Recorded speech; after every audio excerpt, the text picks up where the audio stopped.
Welcome back to the English Talks podcast. I'm Sophia, and as always, I'm here with James. Hi, James. Hi, Sophia, and hello to all our listeners. Today, we have an exciting topic that will help you level up your English. We're diving into the world of phrasal verbs. Sophia, why did we pick this topic?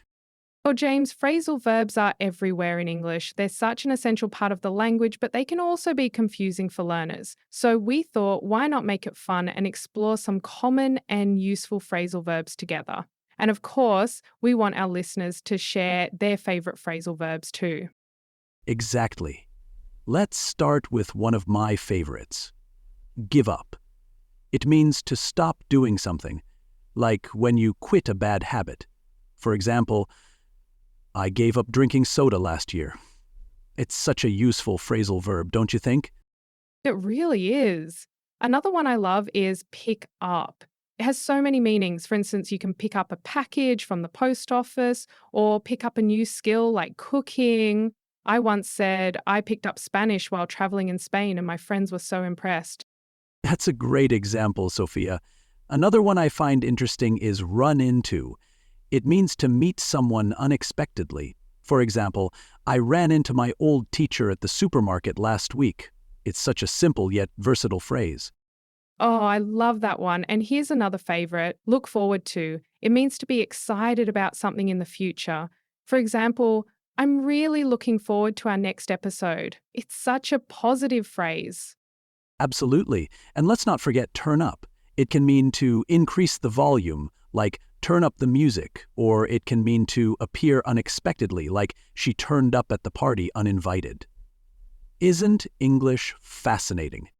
It really is. And breakdown is another useful one. It can mean to stop working, like my car broke down on the way to work, or to become upset emotionally, like he broke down in tears during the speech.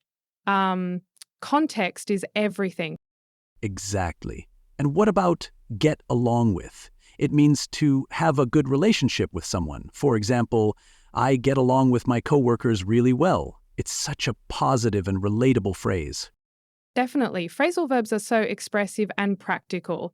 They might seem tricky at first, but once you start using them, they make your English sound so natural. Great point, Sophia. To our listeners, why not try using one of these phrasal verbs today? Pick one and see how you can fit it into a sentence. For example, I'm looking forward to dinner tonight. Practice makes perfect. Yes, and we'd love to hear from you. What are some phrasal verbs you've learned recently? Share them in the comments. And if you're unsure where to start, grab a list of phrasal verbs and pick a few that catch your eye. Here's a fun idea. Create a story using as many phrasal verbs as you can. For example, I woke up late, but I picked up my pace and managed to get along with everyone at the meeting.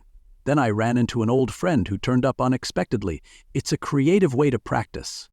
That's brilliant, James. And before we wrap up, let's quickly recap some of the phrasal verbs we mentioned today. Give up, pick up, run into, look forward to, turn up, break down, and get along with. Aren't they just so useful? They really are. Remember, learning phrasal verbs doesn't have to be overwhelming. With a little practice and a lot of fun, you'll master them in no time. Exactly.